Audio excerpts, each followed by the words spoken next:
온통 마음을 쏟고 참 속을 태운다 이렇게 할 때 우리가 노심초사라는 말을 쓰고 있습니다. 이 고시에서도 보면 평생토록 얇은 얼음을 디디듯 하였으니 이 마음 타들어간 것을 누가 있어 알까 이렇게 시를 적기도 했어요. 하루하루의 삶 자체가 평생이 얇은 얼음을 디디듯이 교통사고가 일어나는데 뭐 몇 초가 걸리겠습니까? 0.1, 2초 사이에 그냥 운전의 부주의든 아니면 뭐 사각지대가 생겼든 그냥 사고가 나는 거예요. 운전을 못해서 그런 게 아니라 아는데도 뻔히 그냥 차를 받기도 하고 차 가만히 와서 내가 받기도 하고 받쳐지기도 하고 그런 것입니다. 우리가 살아가는 삶에 이 코로나가 이제 조금 잠잠해진다 하지만 또 새로운 변이도 일어나고 하는데요. 내가 마스크를 얼마나 잘 끼고 2겹, 3겹을 껴야 바이러스로부터 안전하겠습니다. 눈에 보이지 않는 수많은 것들 속에서 우리의 마음이 노심초사하는 거죠. 나에게 신앙이란 종교란 무엇인가? 어떻게 보면 이 노심초사하는 때의 위기를 벗어나고자 하는 그런 것이 아닐까 합니다. 그래서 어쩌면 마치 환자가 의사를 대하는 것과 같은 그런 심정이라고 할 수 있죠. 그래서 사람들이 자기가 필요할 때 의사를 만나고 나서 치료받으면 이제 끝인 거잖아요. 그래서 자기의 두려움이 해소되고 자기 문제가 해결되고 나면 잊혀지는 종교. 미칠 것 같은 흑암의 시간에는 절실했지만 밝은 태양 아래에서는 그냥 무사히 흘러가는 일상에서는 소원해지고 무의미해지는 것이 종교가 아닌가 그렇게 생각도 해봅니다. 그래서 어쩌면 이 세상에서 가장 종교적인 장소는요 예배당이 아니라 일상의 삶의 전쟁터인지도 모르겠습니다. 교회의 회중석에 앉아 있을 때보다는 생존 경쟁의 참호 속에서 간절한 기도가 터져 나오기 마련이죠. 이번에 이 건을 해결하지 못하면, 그래서 이걸 대출을 막지 못하면 부도가 나고 또 뭐 이 상황이 모면되지 못하면 생계가 위협을 당하는 상황이 됐을 때 거기서 하나님 살려달라고 하나님이 필요한 걸 채워달라고 어떻게든 도와달라고 간절한 기도가 거기서 터져 나오는 게 아닌가 그렇게 싶습니다. 오늘의 본 시편은요 다윗이 참 노심초사할 때에 어떻게 여호와께 맹세하며 야곱의 전능자에게 서원했는가를 보여주고 있어요. 야곱이 그가 여호와께 맹세하며 야곱의 전능자에게 서원하기를 이렇게 했어요. 그럼 서원이 무엇입니까? 하나님께 약속을 드리는 거죠. 입다가 그렇게 이야기하지 않습니까? 하나님 이 열악한 상황에 전쟁을 해야 되는데 군사는 너무 적고 자기의 힘은 미약한데 상대편은 너무 강하고 수도 많으니까 하나님 이 전쟁에 만약 이기게 하시면 나를 마중하러 오는 것이 뭐든지 간에 하나님께 제사로 드리겠나이다. 오죽했으면 서원을 하겠습니까? 내가 이걸 걸고 하나님 앞에 이 전쟁에 반드시 승리를 달라는 그런 요청이죠. 근데 마침 그 하나뿐인 딸이 나와가지고 아빠의 그 성전을 축하하니까 참 하나님께 대한 서원은 있고 이따가 마음이 너무 괴로운 거예요. 승리는 하나님 주셨고 이런 상황을 우리가 사사기에서도 보기도 합니다. 다윗은 지금 하나님께 서원하고 있어요. 내가 내 장막에 들어가지 않고 침상에도 오르지 않겠다라고 그의 이야기를 하고 있습니다. 내 눈으로 잠들게 하지 않고 내 눈꺼풀로 졸게 하지 아니하기를 여호와의 처소 곧 야곱의 전능자의 성막을 발견하기까지 하리라 하였나이다. 이 다윗의 서원은 다른 것이 아니고요. 하나님의 그 성막, 하나님의 그 전능자의 성막을 발견하기까지는 자기의 장막에, 자기의 집에 들어가지 않고 침상에 오르지도 않고 눈으로 잠들게 하지 아니할 것이다 라는 그런 서원을 하고 있어요. 하나님에 대한 하나님의 교회와 하나님의 그 장막에 대한 사모함입니다. 여러분, 전능자의 이 성막은요, 언약궤와 관련된 것이죠. 언약궤. 여러분, 그 하나님의 말씀이 이렇게 담겨진 언약궤, 이 광야 가운데 행하셨던 그 언약궤이지 않습니까? 그래서 모세의 감독하에 출애굽기 25장에 보면 이런 규례를 따라 하나님 만들라고 그렇게 했습니다. 그들이 시내산으로부터 광야를 지날 때에 언약궤가 항상 앞서가요. 요단강을 어떻게 건너가겠습니까? 언약궤를 맨 제사장들이 먼저 발을 내딛습니다. 그들이 어떻게 보면 죽음을 각오하고 하나님이 계시지 않다면 강에 들어가 죽어야 되는 상황이 된 거죠. 이 마른 강을 건너는 게 아니고 물이 철철철 넘치고 지금 뭐 강이 불어가지고 한참 있는 강을 제사장들이 제일 앞서서 걸어가야 되는 상황입니다.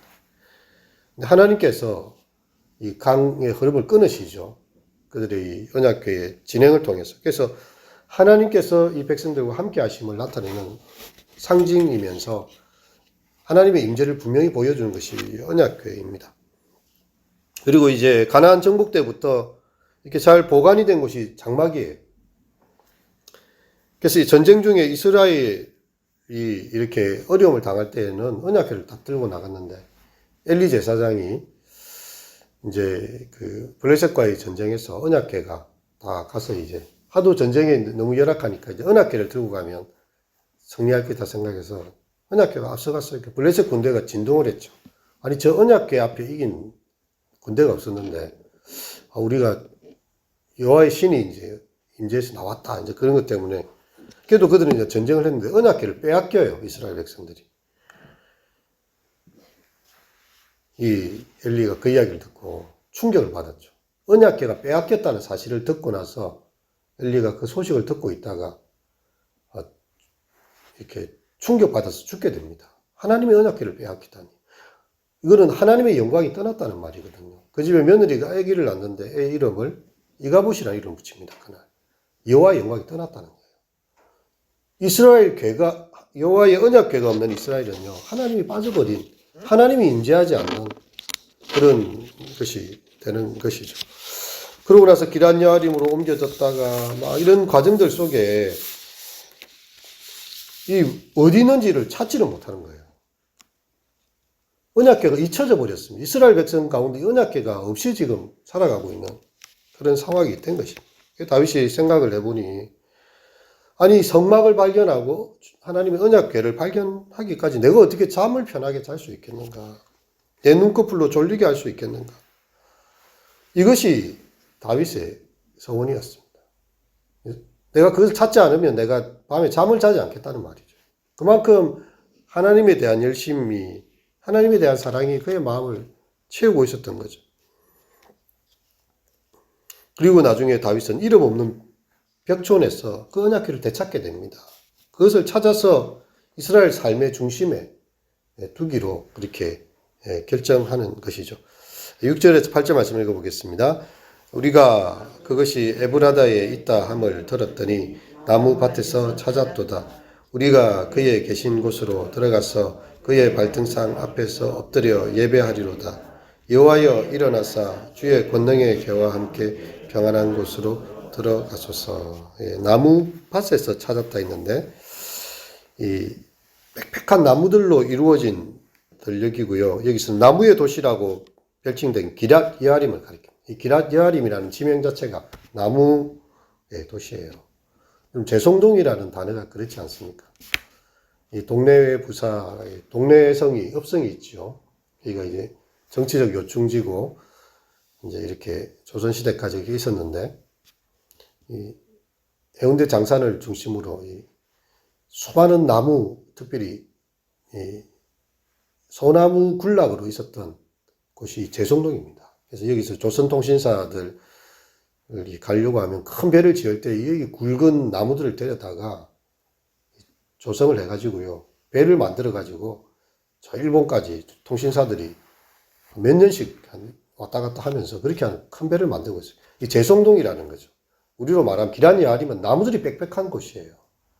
나무가 많은 그 곳에 숨겨져 있었던 벽촌에 숨겨져 있었던 이 여호와의 궤를 찾아냈다. 나무의 숲에서 찾아냈다는 것이고 이제 나무밭에 들어가서 그 성막 안에 들어가서 그 발등상 앞에 다윗이 경배를 드리고 있습니다.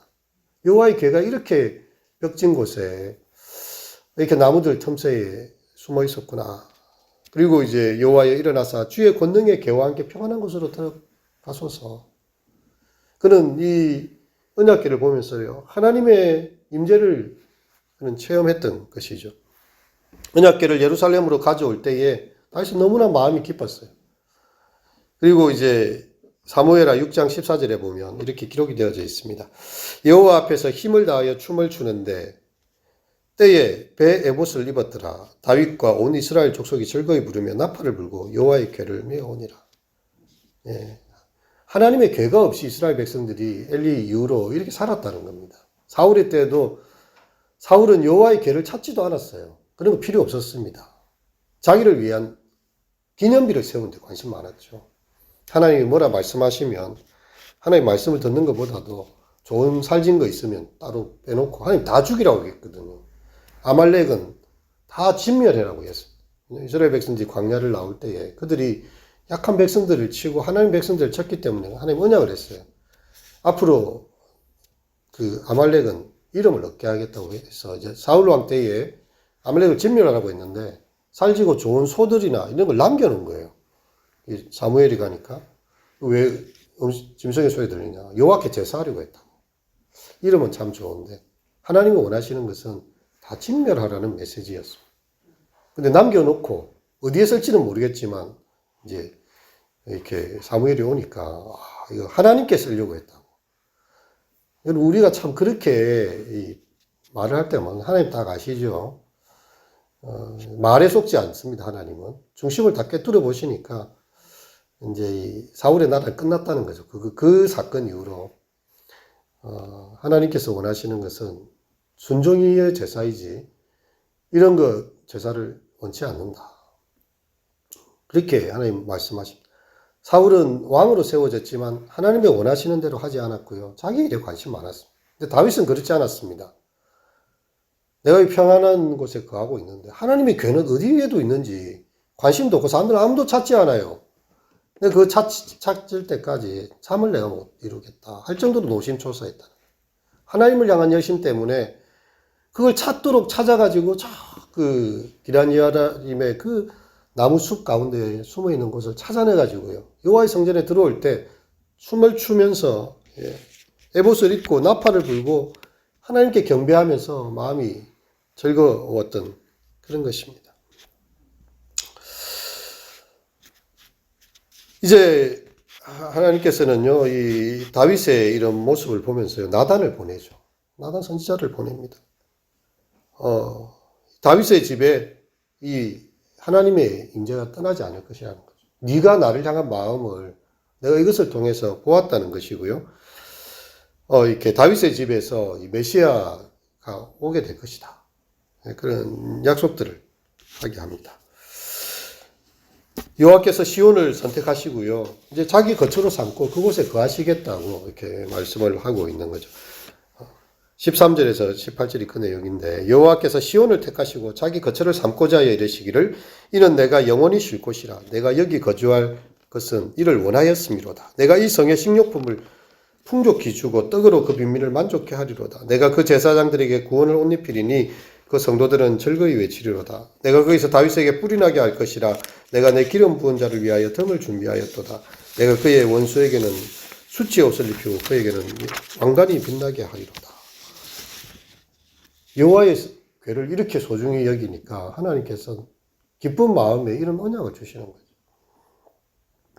식료품을 풍족히 주고 떡으로 빈민을 만족케 하겠다. 하나님께서 광야에서 양식을 내리십니다. 바위에서 물을 내시고요. 하늘에서 메추라기를 내리셨던 그 하나님께서 여호와의 궤가 있는 이곳, 내가 그 임재를 보여주겠다는 것이죠. 그래서 식료품을 주되 풍족히 주겠다. 그리고 그 제사장들의 구원의 옷을 입히겠다. 그 성도들이 즐거이 외칠 것이다. 그리고 다윗에게서 뿔이 나게 할 것인데 이 뿔이 나게 하는 것은 바로 이렇게 이 권력의 상징, 힘의 상징이기도 하고 이제 메시아의 왕국이 이제 다윗을 통해서 오게 될 것이라는 그런 예언이 되는 거죠. 그리고 내가 내 기름 부은 자를 위하여 덤을 준비하였다. 그럼 덤은 무엇입니까? 밝은 빛을 내는 것이고요. 하나님의 임재를 상징합니다. 내가 과연 언약궤만 여기 있는 게 아니라 내가 같이 임재하겠다는 그런 약속인 거죠. 엘리 시대는 하나님의 임재 없이 언약궤만 들고 가면 이길 줄 알았어요, 자기들은. 그런데 하나님의 영광은 언약궤에 그때 있지 않았습니다. 하지만 다윗이 하나님을 진정 경외하고자 하는 마음을 가지고 있을 때예요. 하나님께서는 등을 준비하고 다윗에게 뿔이 나게 하고 그분의 임재로 함께 할 것이라 그렇게 약속합니다. 그리고 그 원수들에게는 수치를 옷 입히시고요. 하나님을 경외하는 그 백성들에게는 왕관을 주어서 빛나게 할 것이다. 그래서 하나님을 사모하는 자를 하나님께서 어떻게 극진히 대우하시는가. 나를 사랑하는 자들이 나의 사랑을 입으며 나를 간절히 찾는 자가 나를 만날 것이라고 하셨지요. 하나님은 다 보고 계세요. 하나님께서 온 땅을 두루 감찰하고 계십니다. 오늘도 감찰하고 계십니다. 하나님께서 온 땅을 두루 감찰하사 전심으로 자기를 찾는 자들, 정말 하나님을 다윗처럼 하나님을 사모하고 하나님에 대해서 노심초사하고 하나님의 영광이 훼손되는 것에 대해서 마음 아파하는 자, 전심으로 자기를 찾는 자들에게 복을 주신다고 하셨어요. 하나님 우리를 다 보고 계십니다. 오늘의 이 시인은 하나님이 계신 성전 시온에 찾아온 사람입니다. 그곳에서 하나님의 임재를 경험하고 있고요. 하나님 앞에 예배하는 사람이죠. 이게 성전에 올라가는 노래 135편까지 이어지지 않습니까? 하나님께 예배하러 왔을 때에 이 성전에 오게 된 이유는요. 여호와의 언약궤 쉐키나라고 하죠.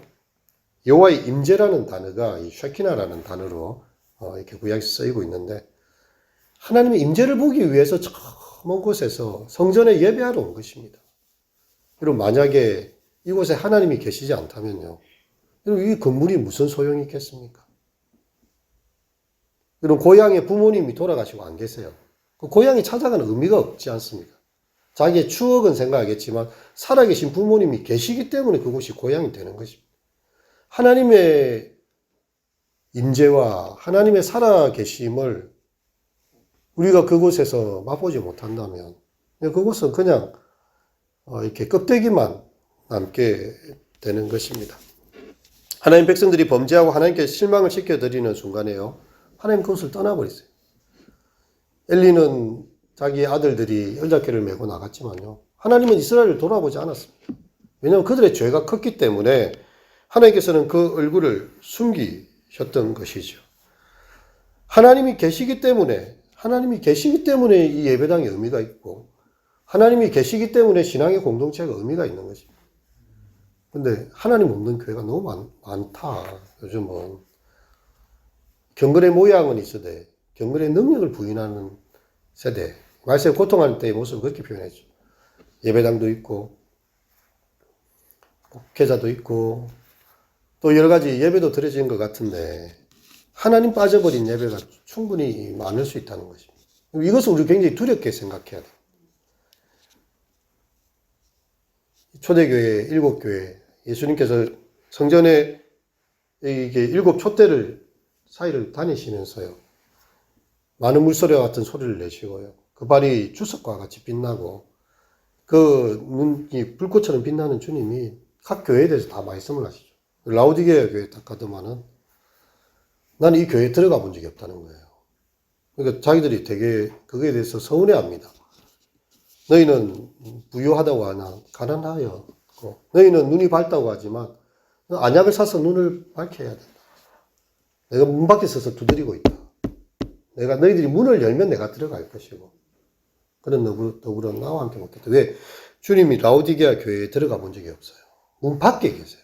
그런 교회들이 경건의 모양은 다 갖추고 있습니다.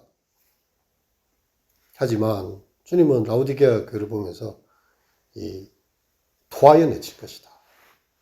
뜨뜻미지거나 차가운 것도 아니고 뜨거운 것도 아니고 그렇게 있는 이 라오디게아에 보면서 주님께서 아파하시는 우리가 딱 뭐가 걸렸을 때 되게 불편하잖아요.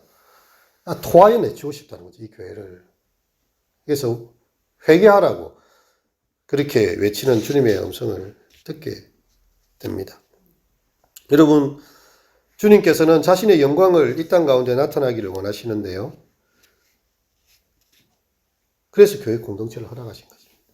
세상에서는 돈 없다고 멸시당하고 공부 못한다고 멸시당하고 장애라서 멸시당하고 세상에서는 다 이렇게 잘난 것들만 살아남는 세상이 적자 생존의 세상이고 그렇게 살아가요. 근데 예수님이 몸된 교회에서는 고아와 과부와 나그네가 환영받고 그들의 하나님이 되시고 교회 안에는 빈부의 귀천이 아무 소용이 없습니다. 유대인이나 헬라인이나 남자나 여자나 종이나 자유자나 예수님 피로 하나 되는 곳이에요.